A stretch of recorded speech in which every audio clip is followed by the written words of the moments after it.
omonat qoldirgan edim. So'ragan paytingda qaytaraman deb va'da bergan edingiz-ku. Men seni tanimayman. Ustingizdan qoziga arz qilaman. Bilganingni qil, yalanga yoq. Qozi janoblari, men mana bu taqsirga bir hafta oldin omonat qoldirgan edim. Lekin men qishloqqa qaytishim kerakligi uchun bu insondan omonatimni so'rab bordim. Bu taqsir esa men seni tanimayman, yo'qol ket bu yerdan deb javob qildilar. Shu gaplar rostmi, Qosimboy? Yolg'on. O'zingiz yolg'onchisiz. Menga pul berganini tasdiqlaydigan guvohi ham yo'q. Bu odamga pul berganingni biror kishi ko'rganmidi? Yo'q.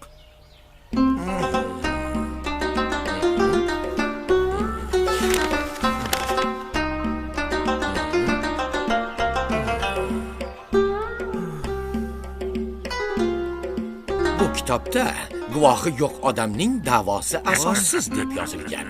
Adolat qiling, qozi janoblari. Kechirasan, endi yo'qol bu yerdan.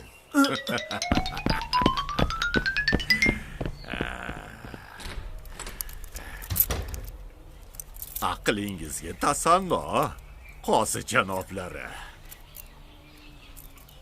Mabodo yana bitta yarimtasi tuhmat qilsa, tortinmay oldimga kelavering Qosimboy.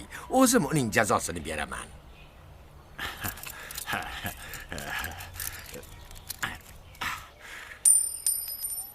Xo'p bo'ladi.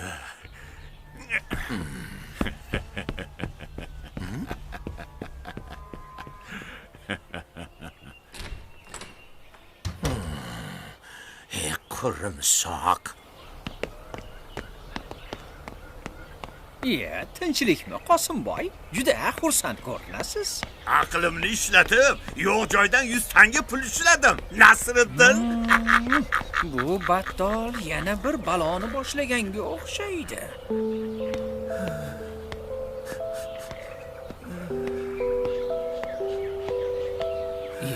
Nega yig'layapsiz, birodar?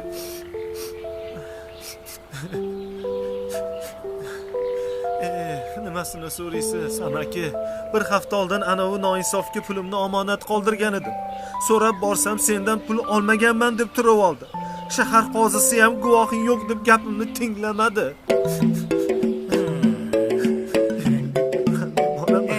Ishongan odamingizni qarang-a. Xafa bo'lmang.